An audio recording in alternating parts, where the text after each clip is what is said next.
Au Mali, en marge de la célébration de la journée consacrée à l'armée malienne, le général d'armée Assimi Goïta, président de la transition et chef suprême des armées, dote le génie militaire d'un important lot de matériel et d'équipements, renforçant ainsi ses capacités opérationnelles. Il s'agit d'engins lourds pour les gros ouvrages et de moyens technologiques de guerre comme des robots de déminage et des drones.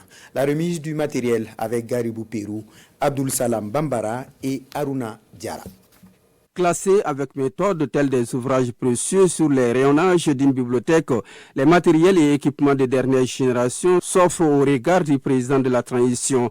Il les observe avec attention, marque des pauses, s'imprègne de chaque détail, comme dans un dialogue silencieux avec ces outils modernes destinés à transformer le quotidien opérationnel du génie militaire et au-delà celui des femmes dans leur ensemble. À travers cet acte symbolique, le président Goïta réaffirme son engagement constant en faveur du renforcement des capacités opérationnelles des forces armées maliennes.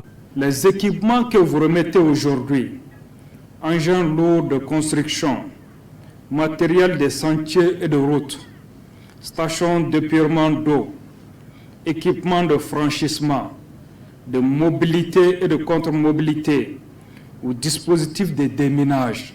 En dotant aujourd'hui le génie militaire de ces moyens modernes et adaptés, vous posez un acte fondateur. Vous donnez à nos forces les outils nécessaires pour tenir le terrain, sécuriser durablement les zones reconquises et accompagner le développement national.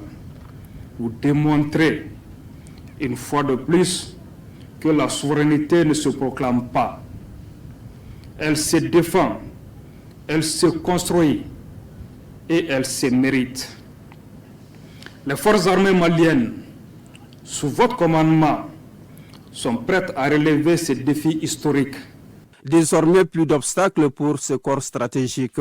Renforcé et mieux équipé, le génie militaire est appelé à jouer pleinement son rôle, aussi bien sur les théâtres d'opération qu'au cœur des communautés.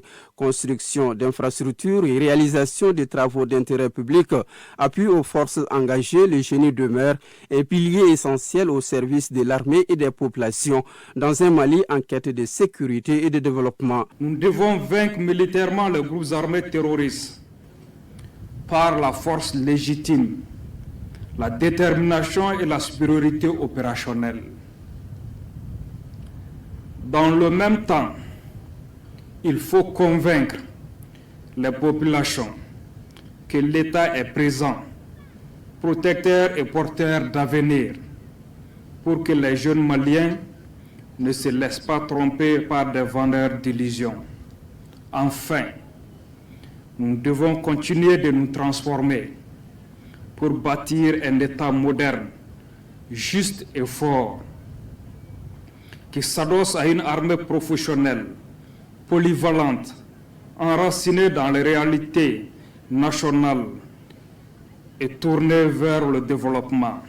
En ce 20 janvier, journée dédiée à l'armée malienne, le génie militaire célèbre bien plus qu'une date symbolique.